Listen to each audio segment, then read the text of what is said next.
Hey team, I've had some really great strength breakthroughs in the last few months, and I thought I'd take some time to explain how I've organized the program to help me get stronger despite getting older every year and having numerous significant orthopedic operations and injuries in my youth.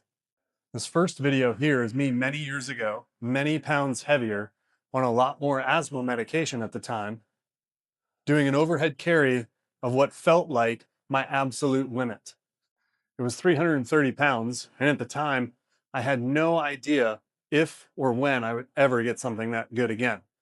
It was a peak day that I had primed myself for.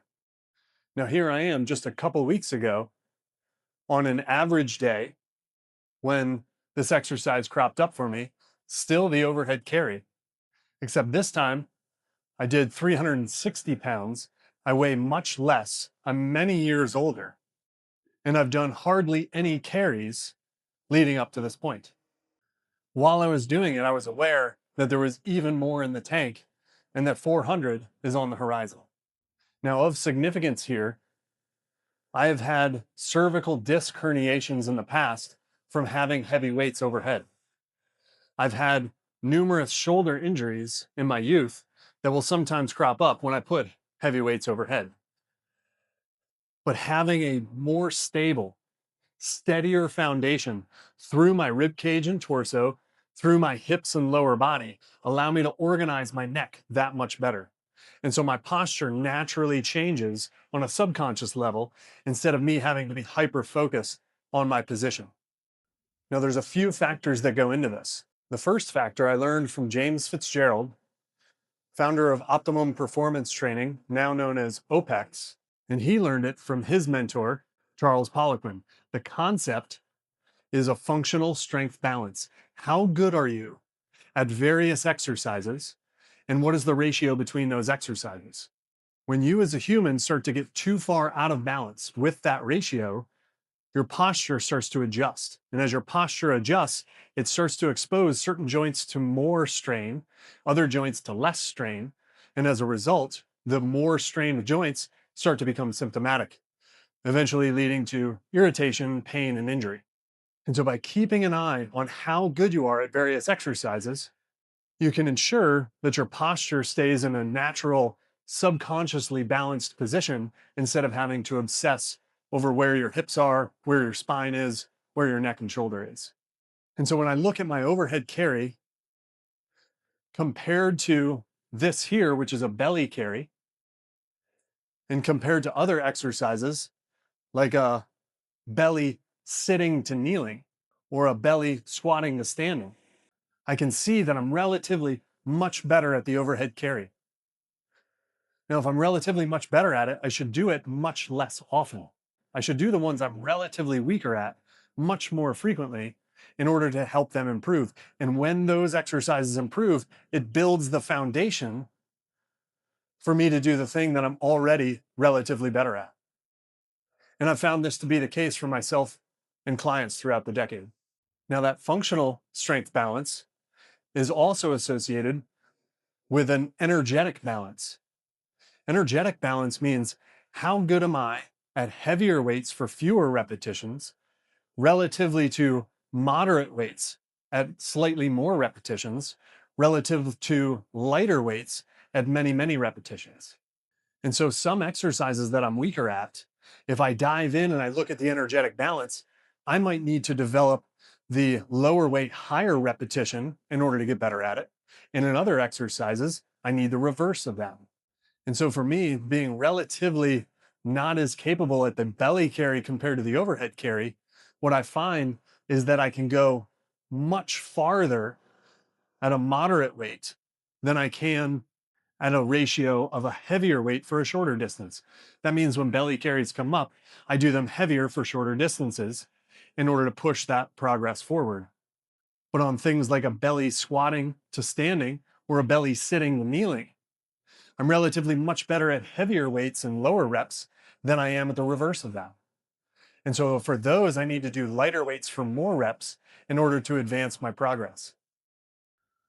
And so while there's a functional strength balance, how good am I different exercises, there's also an energetic balance. How good am I within a particular exercise at various loadings? And so this allows me to plan my exercises, and the people that I mentor, I can plan their exercises specific to them and their individual strengths and weaknesses.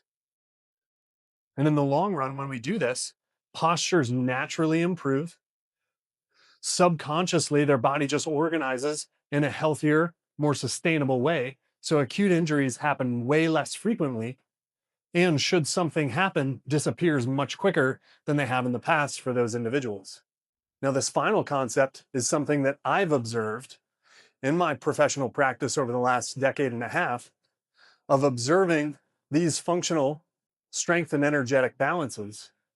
It's what I call the exercise half-life. And this means how long can I go away from an exercise and have it sustain its ability? Meaning when I do a heavy lift, if I come back 3 weeks later, am I less capable or the same capability? If I come back 6 weeks later, am I less capable? If I come back 3 months later, am I less capable? If I only do it once or twice a year, have I lost capability in it? And I've found that some individuals, based on their injury and performance history, have a much longer exercise half-life in certain exercises than others. And this means that we can go longer and longer periods of time without challenging those movements, and they can sustain and make progress over the long haul. And when we understand that exercise half-life, we don't have to dedicate intense training time. We don't have to dedicate recovery time to those exercises that they're relatively better at, or to those exercises that sustain much longer. And we can do more work on the exercises that have shorter half-lives so that those make progress at a much more rapid rate.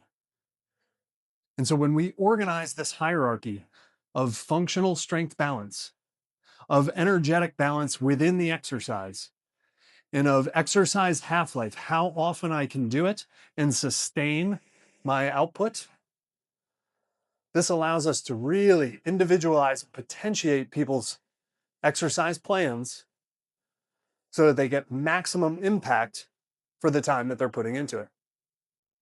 Now, when I first heard of the concept of functional strength balance, I had spent the previous 4 to 5 years training dozens of people, beginners to CrossFit, every single day, teaching them what the right technique for their particular exercise should look like.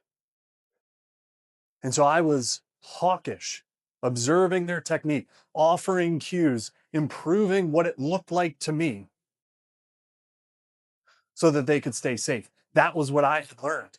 All exercise physiology at that time, all safety protocols at that time were that the right technique offered people safety in their exercise. Now, some people would come in and I would ask them to perform what's called a deadlift, and I would be expecting them to maintain a neutral spine. And some people did it perfectly, immediately. And I wanted to see a slight knee bend for them. And they would time that knee bend perfectly. And then I would teach them to hold the bar on their shoulders and squat down with the right cadence of their hips and knees sinking down into that squat and coming back up. And some people did this perfectly, immediately. And I would say, oh, you must have been taught how to do this. And some would say yes. And others would say, no, I've never exercised before in my life. And I'll be like, wow, how do they know how to do this correctly if they've never exercised before, if they've never been taught it? Now, other people, I would say to them, hey, your spine is rounding. You're losing a neutral position when you're doing this deadlift exercise. Let's pull the shoulders back. Let's lift the chest up. Let's move the belly forward. Let's sink the hips back a little bit. Let's hinge right at the hips. All the perfect cues at the perfect time. And those people would still be rounding their spines when they would do the lift. And so these people, I would assume, oh, you must not have exercised before. And someone would say, no, I've never exercised a day in my life. And others would say, yeah, I've been exercising for years. And my coaches always tell me, yeah, you got to improve this, but I don't know what they're talking about and I can't make my body do it. And so there was no correlation between whether they were taught to do it correctly or whether it was just a natural ability for them. And man, if you think that you're supposed to teach people, you would just assume that some are gifted at knowing where their body is in space and others would not. And that's not actually the case because I learned about functional strength balance. And then I came back and I measured them. And I said, hey, let's work up to a tough 3 reps of a deadlift. And they would tell me when they reached what was a tough 3 reps of their deadlift. And I would say, hey, let's put a bar on your shoulders, squat down and stand back up 3 times. Let's see how heavy you can go and how tough that is. You know what I found? That the people who had approximated that ideal ratio between their shoulder squat and their standing deadlift were the ones that automatically moved well. It was a subconscious thing. Their body was strong in a proportionate way that allowed them to move based on that proportion. Now, other people were much more gifted at a lift compared to a squat. And so those people would naturally move in a way that rounded their spine over more and bent their knees less. It was a subconscious thing, whether they'd been taught to exercise or never taught to exercise with particular technique, it was related to their strength balance. And a third group of people were much more gifted at the squatting than they were at the lifting. And these were the people who, when I would see them lift, were very vertical and their knees were going very forward. And I was taught as a coach before that, oh, that's a bad looking technique. Let's have them fix it. But they were just naturally doing it because they were trying to move in the way that their body was strongest and most capable. And at that point, what I had been taught, that teaching them technique was exactly what was going to keep them safe, started to get shattered. At that point, the intensity and focus that I was putting in to them maintaining the correct technique started to seem like a waste. And I said, boy, how can I help their ratios improve? The people who are still balanced, how do I help them stay balanced? The people who fall well outside the ratio, how can I get them closer to the appropriate ratio? And so I started giving them their weaker exercise more frequently. And as I gave them their weaker exercise more frequently, they started moving differently without me coaching them to do it. They started looking more like the balanced athlete as their strength balance improved. And it was less about me hammering on them day in and day out, flat spine, knees out, this, that, the other thing. And it was way more about how often they were doing something they weren't as good at and how much better at it they were getting. Now, having been trained as a chiropractic physician and dedicating my work to helping people with chronic injuries and recurrent injuries, there were times where I would see people move with what looked like relatively perfect technique, and they would still feel pain in their area. They would still feel pain in that old injured spot. And as soon as I started realizing that it's not about what it looks like to me as the practitioner on the outside, it's got to be about what it feels like to them as a participant on the inside. And so I stopped putting my intensity into teaching them what it should look like. And I started putting my compassion into helping them feel where their limits were, what felt better, what felt worse, helping them move in directions that felt better instead of forcing them to move in directions that felt worse, and hoping that if they got stronger in those quote unquote good positions, that their pain would go away. And lo and behold, the frequency of sudden irritation, pain, and injury went way down in my practice because people started feeling their sensations sooner.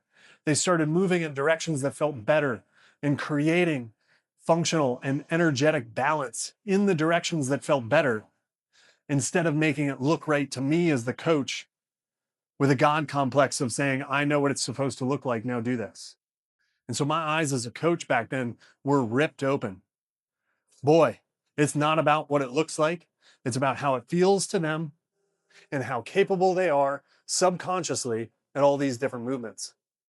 And so I set about keeping track of people's results, keeping things on spreadsheets, looking at their frequency of exercise and their frequency of exposure to particular exercises, seeing things with new eyes in a way that I knew was going to help those with chronic injury and illness in the long run.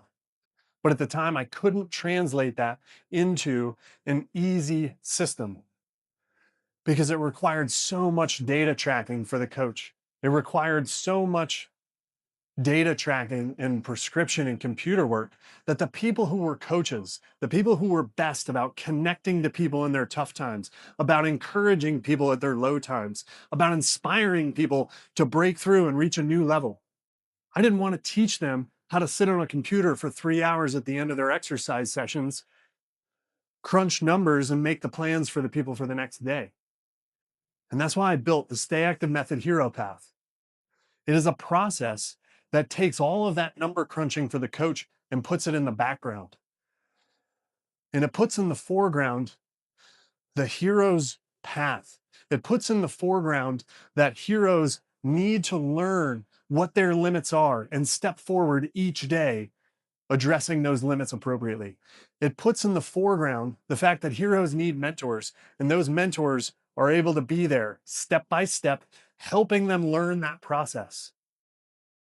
And in the background, we're tracking all of those results, looking at the ideal ratios between exercises, at the ideal ratios within an exercise and their energetic balance. Tracking their exercise half-life to ensure that we are appropriately giving them the right frequency of exercise to build a stronger, steadier, more adaptable, more grateful body so that they can be of better service and more inspiring to others. And so I've done an overhead carry less than 3 times in the last 2 years. I've done a belly carry close to 10 times in the last 2 years. And that's because I'm relatively much less capable at the belly carry than I am at the overhead carry. Now, sinking down from there, I'm doing belly squats and belly sitting to kneeling many times a month over the last couple of years. And that's because I had 3 knee operations on one knee. I've had multiple ankle sprains in my youth. And so my exercise half-life of squatting, of sitting, kneeling is way lower because my tissue quality over those early decades of adhesion that occurred is way lower. And so my body is just taking more consistency to keep those exercises improving. It takes a little less consistency to keep the belly carry improving. And it takes the least amount of consistency for me to do the overhead carry to improve. So here I am many years later, many pounds lighter, getting better at exercises that I don't even have to do that often because I'm organizing in a way based on my structure, my physiology. And because I've tracked that material, I've tracked that data frequently over the last decade. And that's what the hero path is capable of. That's what the mentor path is capable of. If you're a coach or a healthcare practitioner looking to help people with chronic injury and illness, and you know that your hands-on work and your injury-focused work is helpful, but not in the long run, then this is the program you want to follow. Join the hero path, work through the stuff yourself. As you start that journey, as you go through and experience the rewards, you'll understand how to guide others through that process as well. And we'll be there gathering the team, teaching these people, guiding these people, offering these people the opportunity to improve the lives of those around them without having to number crunch, without having to be tech savvy, but allowing them to connect with people in the way that's most positive for all parties, that's most inspiring for all parties, that's of greater service to all those around you. All right, team, run fast, walk easy, steady onward.